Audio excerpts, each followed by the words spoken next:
Welcome to the Empowering Industry Podcast, a production from Empowering Pumps and Equipment as the voice of the pump and related equipment industry. Hey, everybody, and welcome to episode 60 of the Empowering Industry Podcast. I'm your host, Charli Matthews, and I'm joined by my co-host, Bethany Womack. Hey, Charli. Thanks, everyone, for listening to us like you do every Monday. We're always excited to be here with you. And while you're here, do us a favor, leave us a rating and review in iTunes, Stitcher, wherever you're listening to us. That helps other listeners find us. This week, we're going to do what we do best, which is covering something from social media, previewing the news from Empowering Pumps and Equipment, and connecting you with an industry influencer. And I know you had a big week, Charli, so why don't you start and tell everyone what's been going on with you? Yeah, well, after we announced, that I'm having open heart surgery, I got all these wonderful messages. And, some of the most meaningful ones were people who have also been through this surgery or people who are thinking about what they need to do to have it. And I did get a really inspirational one, that really just made me thankful I shared my story because one guy was debating whether or not he was going to, go get checked up, go get a checkup, I guess is the best way to say that. And he took action and made an appointment, and that just, made me super happy. And I got some awesome flowers. I don't know if you can see them, but, I love them. It just was so uplifting and just encouraging and gave me that needed strength and, happiness, which is just what I need right now. So thank you for that. Hopefully we'll give some of that back to you today too. Bethany, what about you? How was your week? First of all, I just want to say, I love what you said about feeling validated for why you shared your story because it made someone decide to go to the doctor.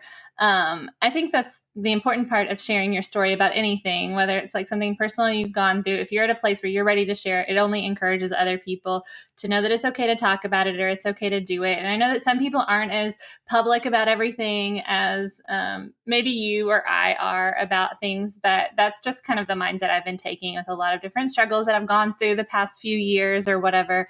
And have you to thank for that too. So always telling people to share their story. Right? Yes. And now I have a platform and you're stuck with me, everyone. So but my week was pretty good. We had the Empowering Women Meetup call on Wednesday and talked a lot about how to fascinate and how you kind of hone your personal brand into connecting with other people, whether that's for sales or just your job and winning. And it gave me kind of some perspective to think about how I frame some things. And it's always fun to catch up with everybody. So yes, I love that. I love how it described me as the people's champion. I was like, I can get behind that for sure.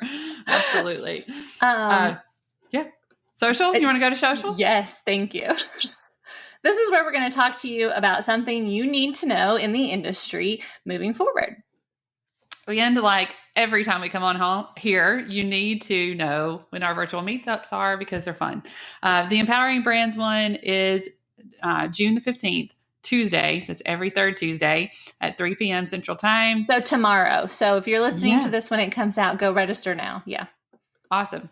Or you can just, ask Vince. He'll send you a link.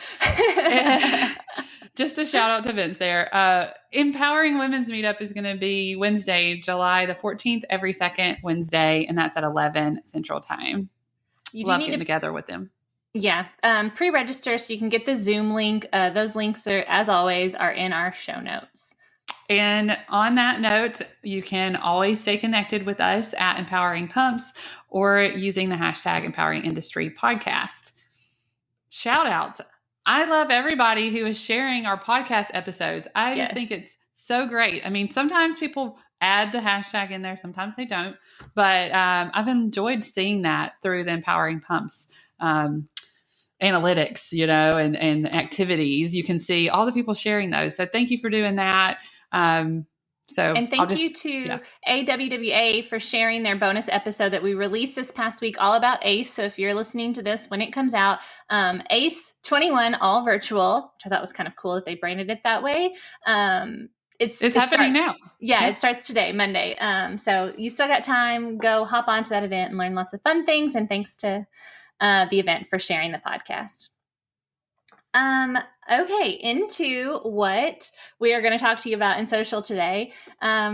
It's that time. It's that time of year. We've hit our new issue. We just released the Empowering Pumps and Equipment magazine for the June issue. And so we're just here to talk to you all about what you should see in the magazine and to make sure you don't miss any of our favorite things. And, it's a labor of love and we enjoy doing it. And we just want to share it with you to make sure that you get all of that all out of it, all that you can. I definitely didn't say that right, but just stay with us. We're going to tell you all the good stuff you need to check out. And yeah, it's fun to put it together. It's challenging sometimes to put it together. But at the end of the day, we're getting to do what we love, sharing these important stories and technologies. So yes. What do we have? House cleaning at the top. Props to Charli. Great job putting all the things together, finding the people to write the articles, all of that. Props to Vince for selling some ads because that's how we pay for the magazine, to make sure that all of our industry and our audience can get this great information that we have put together. And on that note, I guess to our partners and sponsors for helping sponsor this, the magazine, so we can share it with people.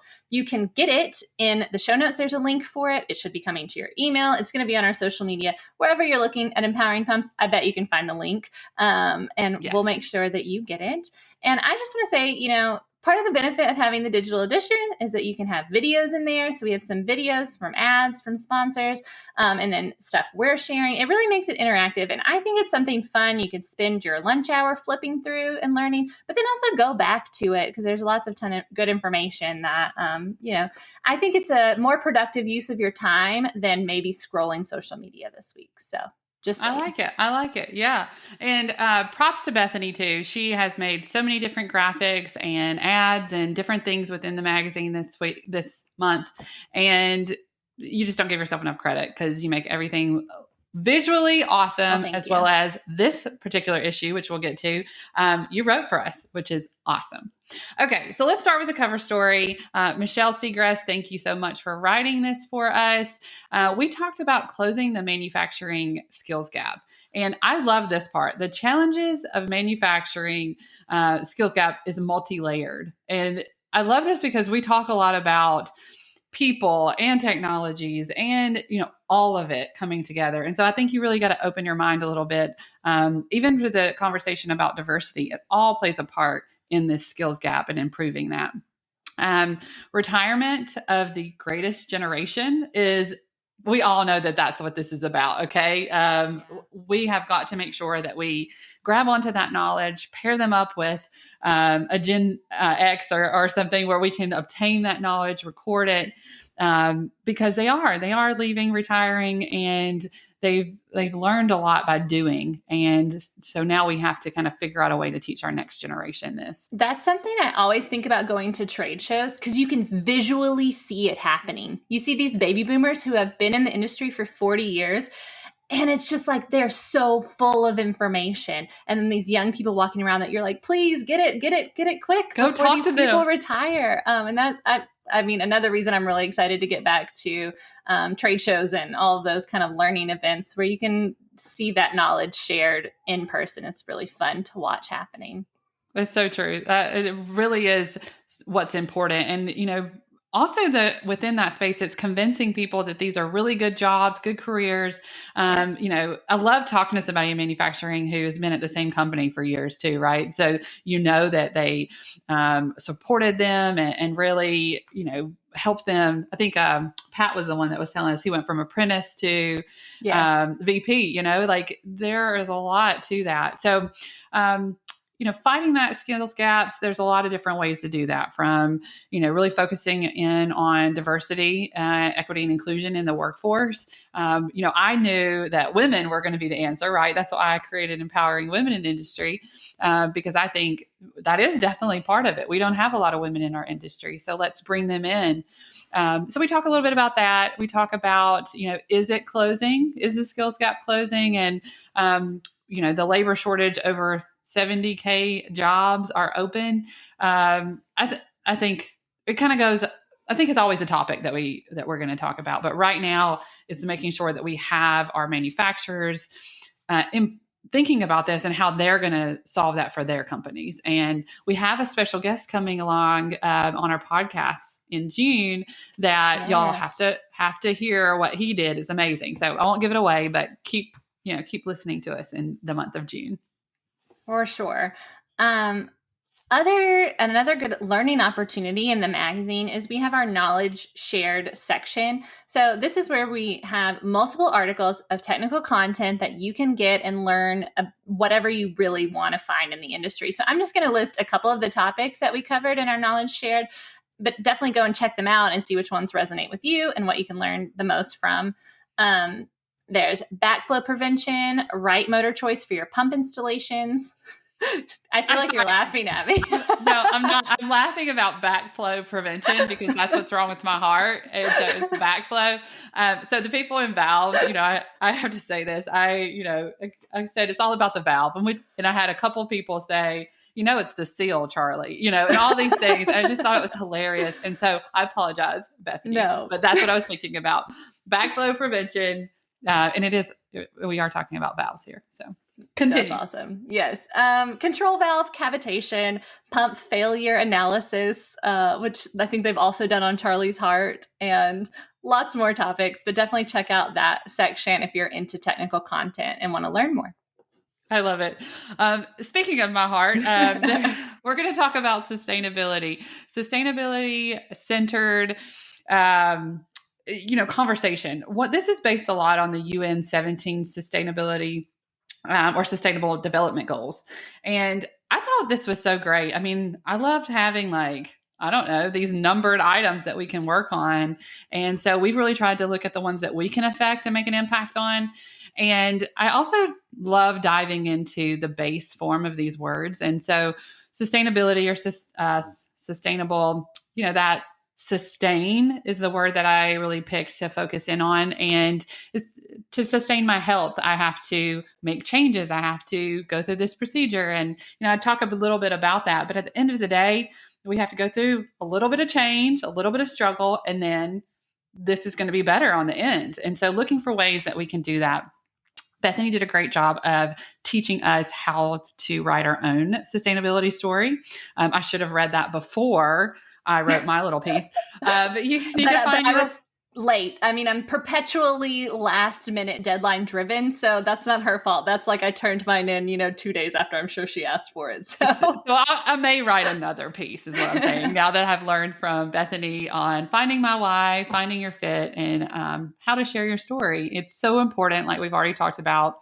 But sustainability, we've been talking about this for a while. We did the Sustainable Infrastructure Summit, and it was amazing. So much content, so many great speakers.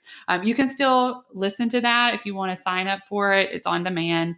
Of course, we'll include in the show notes, but just reach out to these people that were speakers. They have a wealth of knowledge. And I'll say, I don't know if you get this, Charli. Maybe people don't think of you as being predominantly oil and gas, but I live in Houston. And when people find out I work in, industrial companies and I do marketing with them, they're like, oh, you work in oil and gas. And then I have these, friends that are like, oh, you're so bad for the environment and blah, blah, blah, blah. And that's what they say to me. And what I found listening to this, to the summit and then writing this article was really about, we have so much power in the industry that we're in to affect change, way more power than my green friends who were pointing their nose up at me because I, live in Houston or whatever. I think the amount of change that we can make happen really stuck out to me in that summit. And so I think it's a really good summit to listen to. Articles to read through. It's not oil and gas anymore. It's energy. I'm sorry, energy. Tell that to your friends. I was poking at your friends a little. But it's true. We do have that ability, and you can see that with what Katie's doing there. That incubator for new technologies, and what are we going to do to make our world more sustainable? We have to do it. It's just getting everybody to come along with this. So, okay, what else do we have? Yes. So in everything that we do, we're going to highlight the people that you need to know in the industry. We have a whole page of industry influencers. It links to their social media accounts. And it's, those are people who we see active on social media and in LinkedIn sharing really good things for the industry that we think you should go and add and check out what they're doing. We also have the Pump Celebrity section, which I think is one of my favorite sections of the magazine, especially because I know this person and I think y'all as listeners of the show know as well. It's Deepak from Flowserve. He's the Senior Director of Product Marketing, Market Intelligence, and Enterprise Risk Management at Flowserve in Dallas. Gave an amazing interview on the podcast that got one of our all-time top listens. And as a marketer, I found him really inspiring and just a way to think about marketing in the industry. And he's great, definitely deserving of the Pump Celebrity title. And yes, and I just have a fun to article agree to with read. you. Yeah, I have to agree with you, Bethany. I love this section. It's my favorite because this is what we're talking about when we talk about making pumps sexy, making the industry attractive for people in the workforce. And so he does a great job of combining both marketing, market intelligence, the business side, as well as marketing is business side. But hold on, I must see our bias is already set in. But marketing and the product, he's an engineer. And I think that I love his story. I love that he was able to be our pump celebrity. And I think that showcasing that marketing, business development, engineering, all is a part of the pump industry. Anyway, I just loved it. So go check it out. It's definitely worth your time. For sure. And then we also have a day in the life feature where this edition, we're featuring Melanie Hart. She's a professional engineer, civil engineer, project manager at Paradigm Design. I think she's been one of our people of the week in the past. That's right. And she is also a speaker in the summit. So if you want to take the sustainability summit. Yeah. And so it just kind of follows what she does and what her day looks like. And I always love getting a little snippet into what someone's life looks like and find it really interesting. So super fun. For sure. Okay. And I want to make sure that we talk a little bit about a couple of other items in the magazine. It's really inspirational for me to see what my team is doing. For example, today, our graphic for our Pride Month is beautiful and chosen, and the words that go along and the resources that went along with that post. I was just really proud of being a part of that. And Becca talks to us about that, having diversity of thought. She talks about Pride Month, but she gives us resources and really she's done this for our team and really, made us think about how many different people are out there and what are we doing to make everybody feel included. So important. On that topic, Ari also included a piece on inclusion and that it starts with you. And I just loved it. I mean, this is what we're about, connecting people together and really appreciating who they are, their work that they do. And everything else is just, it doesn't matter. And it matters a great deal. So if that makes sense, just be open to learning something this month is what I would say. And what I really liked from those two things you were just talking about is that I can feel proud to work here and proud to share those things because we did offer those resources to help people. And so many times with recognition months or weeks or days, it's just kind of a passing thought and you share something. And, we see this with women's events all the time. That's where my mindset is at a lot. That's the one that most directly affects me, I think. But to see us and Becca going out and finding those resources to be able to share with people made me, proud to work for this company and happy that we could do a small part. And then I'm just trying to listen more this month to what people are telling me, like Ari, and how we get better. That's right. That's right. And, I think when we put these resources together, the podcast, we're touching on so many things about our work, right? Empowering pumps and equipment and our empowering brands, the marketing side, the empowering women in industry is all about connecting the workforce and making us stronger in the workforce. And so it just all is really great to be able to share this with you and also share some tidbits of knowledge, which is what we're going to do next, right? Yes. So everyone download it, find the link in the show notes. You got to do it. And now we'll move into the news.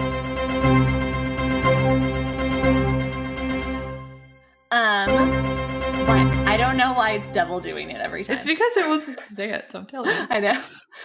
This is where we're going to preview some news coming out in the e-newsletter that you can get twice a week to your inbox with great articles that you need to read about the industry. We start with our person of the week, and this week it's Kurt Shad. He's a manufacturer's rep at FK Sales. I really, with all of our people of the week, they kind of share what got them into the industry, what they like, advice. And I loved this man's origin story, I'll call it, into the industry. It says he was a martial arts teacher, and then he injured his back and he couldn't do that anymore. He couldn't do it full time. But he had a student, and her father was a manufacturer's rep, and he was looking for a salesman. And so that's how the universe brought them together. And from this injury that could have, that I'm sure at the time felt overwhelming. Yes. And he turned it into a positive, and it turned into this career in this industry. We were talking to manufacturers that work with the same company forever. He's been with his company for 30 years, I think. And he talks about how he enjoys talking with mechanics and plumbers and homeowners to really help them further their knowledge about their plumbing systems. And he's basically found, which I think is true in everything, if you really know your product and you follow through on your promises and your phone calls, and that's how you find success in the industry. And he's a neat person, and I'm thankful that we get to share him for Person of the Week, and thankful to the person who nominated him. And hope he sends this to that parent who was the rep that got him into the industry, right? Yes, and I think it's also really just another reason. I mean, we keep giving y'all reasons to be in manufacturing. If you're on this call and you're not in manufacturing, maybe you need to look at manufacturing, because this is awesome. So I guess manufacturer rep's a little different than manufacturing, but it's all related, and we love our industry. So if you have a person that you want us to feature and you think that we should highlight them, go ahead and nominate them. It's real easy. You just put in their email and your email, and we get to learn about somebody new, and that's what we like to do. So, okay, on to the news. My news item is keys to using pumps in a series from Cornell Pump. Now, they have all kinds of different pump tips and educational series and different things, but this is really, really a cool one. It talks about, like we said, that scenario of pumps in a series. There's a lot of possible reasons why something would go wrong. When a wide range of flow is required, when the pump discharge is into a common manifold. So we're talking about the reasons why it's in the series, I guess. When the system head required is greater than the applied one by one pump. You can't just add another pump. I'll just go ahead and give it to you. That's it. You can't just add them and it makes it more. That doesn't work. When system pressures requirements vary is another reason. So there's a lot of reasons why, or keys to why you would be using pumps in a series. So multiple pumps here. There's possible advantages and disadvantages, but the key is that you have to understand how to line these things up. And they're going to give us that knowledge. I don't know it exactly, but I know who has it. And Cornell Pumps has been a great resource for all of this type of content. And we have a hub for them. So go check it out. Yeah.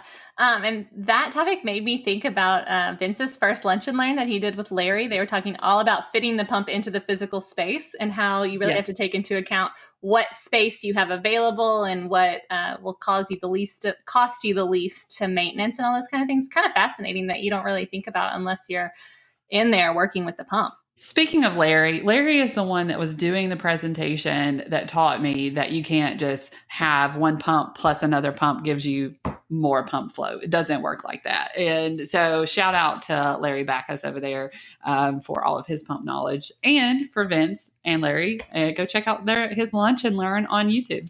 Yep. The link is in the show notes. So the story that I'm sharing today comes from Proco Products. It's how to correctly choose and install expansion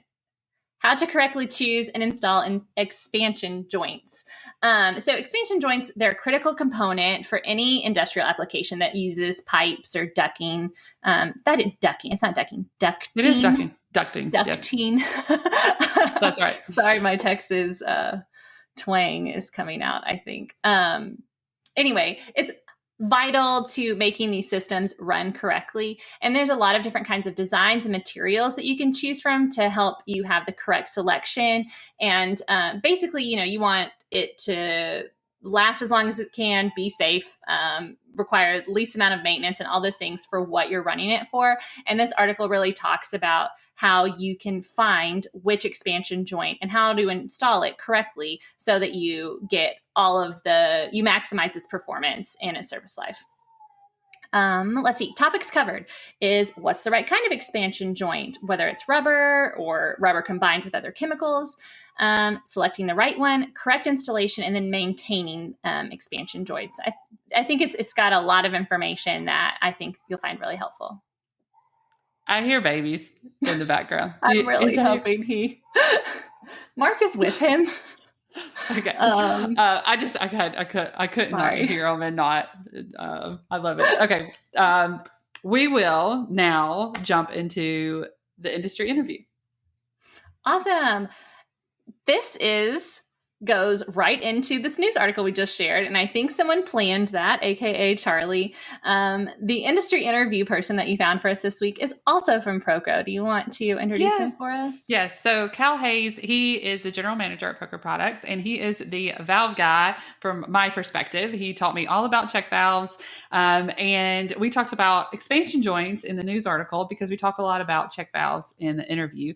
But I did ask him about expansion joints just to make sure he had both sections covered. But he's been with them for, I don't know how long, but he is definitely an industry expert, and he's been on several interviews, and I was really happy to be able to be with him. Unfortunately, you don't get to see him on video because it just wouldn't work for us that day. He's in a little bit further away in Canada. We don't know that that's the problem, but I'll blame it on that. But it was a really good interview, and I love anytime that I can catch up with one of our friends in the industry. And so it was an enjoyable conversation that I hope you also like. Yeah, and so if you're watching this on YouTube, just hang around and let it play. We're going to add in the audio on the video, but like she said, you're not going to see his face. And everyone else, we hope you enjoyed the interview. So without further delay, here we go.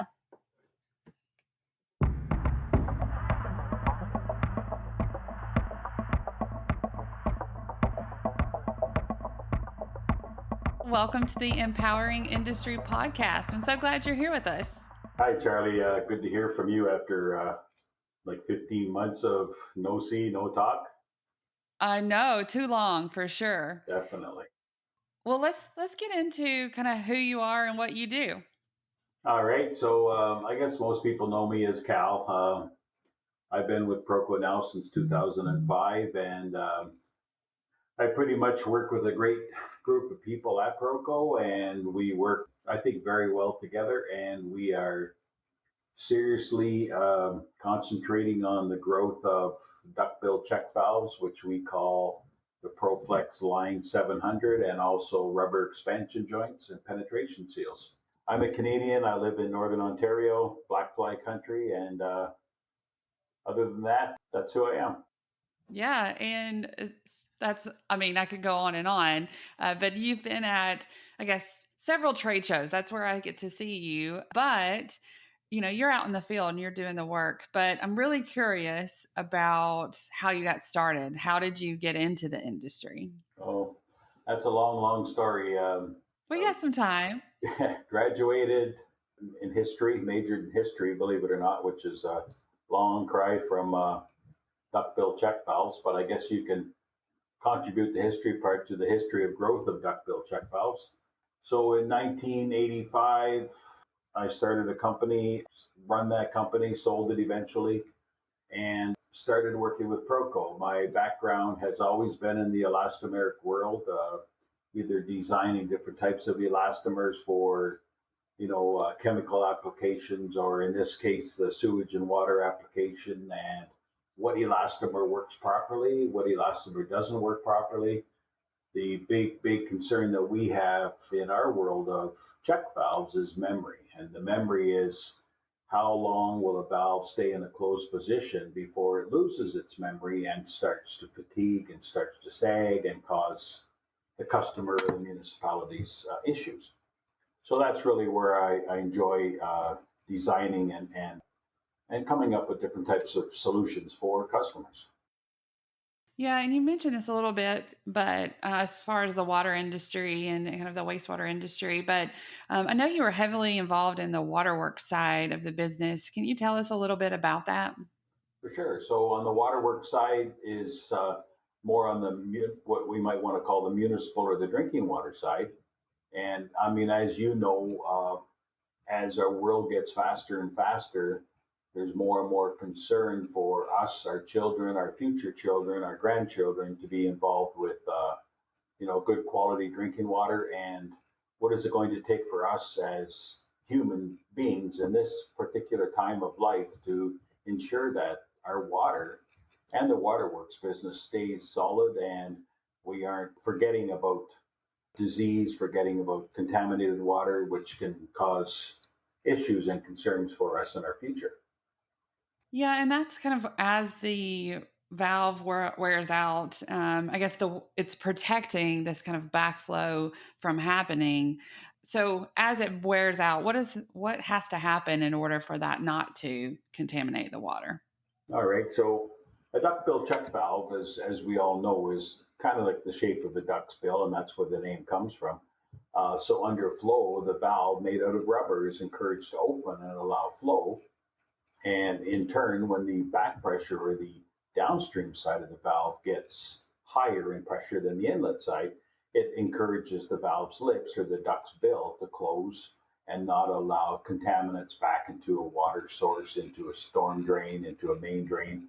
This is the biggest concern that we have, and this is where we as Proco continually look at betterments in a way to make sure that the valves will stay closed, won't wear out depending on what type of elastomer we use. We're very, very careful in saying to the customer right away, hey, what is your velocities? How much is your velocities? Is it going to cause issues for the valve? And that is where we then say, okay, we need to provide a valve with a certain type of elastomer to prevent the valve from prematurely wearing. Our valves, as we clearly list in our brochures, all of them they're basically rated, and we suggest that any valve is rated for a 35 to 50 year life expectancy. The only thing that may decrease that life is a high abrasion resistant type of flow like sand or gravel in a flow stream, which would be similar to a wrong tire on your car that's going to wear out quicker than a tire that's designed for an off-road use, let's say. Yeah, and so the check valves is kind of your specialty, and you've been going around and really helping the customers for a long time. But you'd mentioned kind of the elastomer industry, kind of you've always been in that, and you also make expansion joints. And so, did that kind of give you the kind of the know-how as you move towards check valves? Is that how that came into play? Yeah, I believe so. Like I say, back in the 80s, our main focus back then was rubber expansion joints. So again, going back to abrasion, going back to wear, going back to life expectancies, again, the elastomer played a very important role in what type of elastomer should we use for an expansion joint. How many convolutions or arches should we put in an expansion joint to make sure the expansion joint moves quick enough and with enough flexibility to allow the pipe to grow or to compress depending on temperatures and pipe movement. That has always been, they kind of go hand in hand. If you see a rubber duckbill on the end of a pipe, you walk up that pipe a couple 100 feet, you're more than likely to find a rubber expansion joint. That's the ideal, right? That is the That's what idea. you want to see. Yeah. Yeah. Well, I'm curious, just because you've been in the water industry and kind of seen it grow and change, and you alluded to this, there's different things brought to the forefront as far as water scarcity, contaminants. I mean, and definitely with the pandemic, we saw a lot more attention drawn to our infrastructure and water. But, what do you see as far as the industry and where it's headed? Good question. I think as the future grows, piping will always be around. There's not much other way of transporting fluids, whether it's water or sewage or any type of media. Pipe will always be around. So in turn, how do you create flexibility in a steel pipe? You can't. The only way to create flexibility is to insert a rubber expansion joint. Rubber in itself is like a shock absorber on your car. You drive over a bump, you don't feel so much of the bump because the shock absorber took that sudden movement out of your vehicle by a shock. In a piping system, the expansion joint is going to do the same thing. Again, talking about pipe, where is it going? What's our future? In today's world, we see a lot of people going into the plastic world. They're going into plastic pipe, HDPE pipe. Some parts of the U.S. is still strong in clay pipe. Some parts are still strong in ductile iron pipe. But each and every one of those pipes, at some point in time, needs to stop the movement of the pipe. So in turn, back to an expansion joint. In turn, on the end of these pipes, oftentimes years ago, even today, you may have a flap gate specified, problematic, especially on outfalls. You have ocean tides, you have gravel and sand coming in with the tides or the waves. A typical flap gate may in turn cause issues with the customer. A duckbill check valve is pretty much a reliable, very reliable type of end of pipe valve, which is not going to allow problems that you may end up seeing with some of the other valves that are available. Yeah, and you talk about it, it's this duckbill, and you may be thinking like these little ducks running around, these small valves, but these check valves are huge, really. Tell us a little bit about the sizes. Okay, well, I mean, you know what? If you want the teeny weeny ones that we have, we go right down to 3/4 of an inch, which is, down to, like 18 millimeter size if you're talking metric.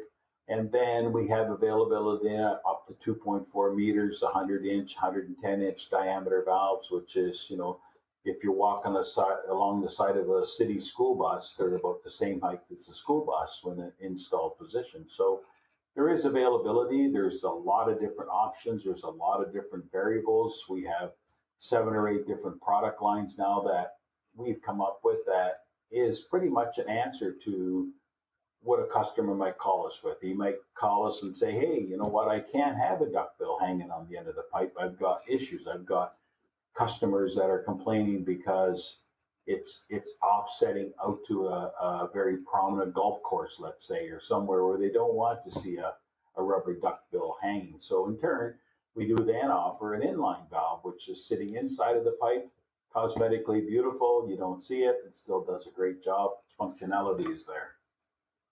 That's awesome. So, I mean, clearly that was a problem point for some, but y'all found a solution for that.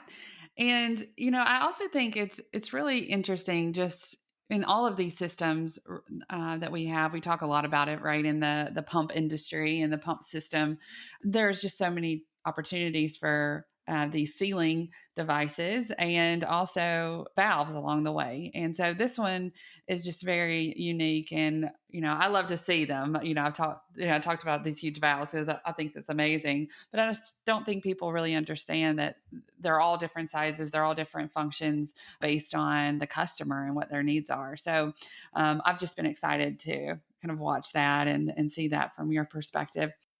Anything else, just as we've been talking, Cal, that you wanted to leave our audience with? Well, although it's probably 30 to 40 days out, we do have an exciting new product that's coming on board. Awesome. It's almost like going back to the 70s and 80s when we would go to a live band and there was the band called Twisted. And this is the kind of thing that we're looking at. We are going to be bringing it to the marketplace in the next 35 to 40 days. It's going to be exciting. It's going to be a game winner. We as Proco, our agents, are going to be very excited about this. It's going to create a new stepping stone when it comes to the water industry. And perhaps, like we said a few moments ago, how do we ensure that our water is safe, how our water is safe for the future? This is the kind of thing that we're going to be introducing, which is very exciting for us. Absolutely. And of course, we'll, get all the information in the show notes so where people can contact you and learn more about that. We love a product launch around here for sure. And, I do think that during this time that we've had to, kind of go back to the basics, kind of look at what you do and how you can help the industry. That's what a lot of us did, right? Okay, what is our core? And definitely the water industry for you is part of that. So Cal, tell us, when you're not doing check valves, what is it like? What do you do for fun, Cal? Oh boy, a lot of people will say that, even people that I work with, and particularly the one guy in our office, which I've become probably one of my better friends, as well as a fellow employee. Nobody really knows me other than working, other than sitting at my desk, talking to people, trying to solve solutions. I'm pretty known around the world, for my phone to ring at 4 a.m. and I'm answering the phone. It's not sitting by my bed, trust me, but it's just the way I am. Other than that, for fun things, I guess the most fun things in my life is grandchildren. And, I think that's probably my most fun thing in life is grandkids and hanging out with them and seeing them grow. I mean, they're now not, they're almost teenagers now, which is a quick growth cycle, if you want to call it that. So. Yeah.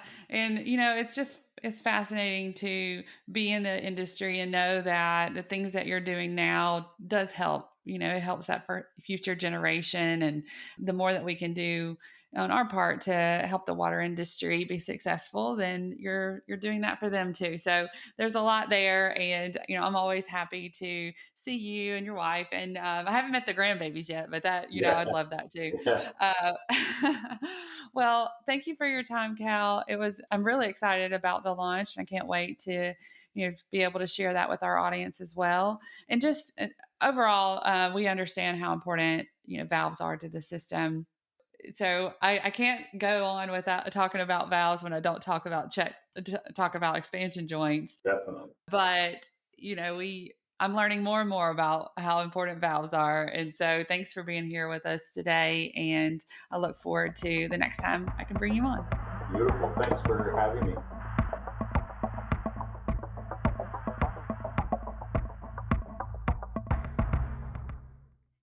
And we're back. Charli, thanks so much for bringing Cal on the show. He was great, and I really feel like our listeners hopefully learned a lot from that interview.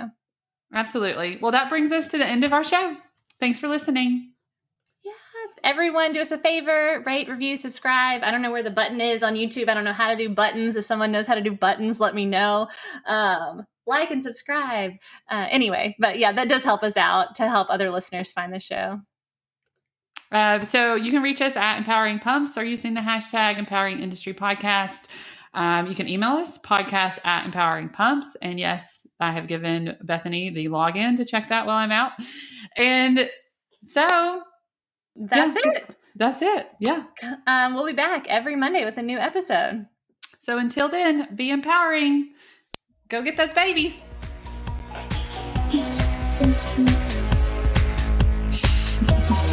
You're the cutest. I can't ever stop recording now till the music ends. And I forget, so I'm just talking.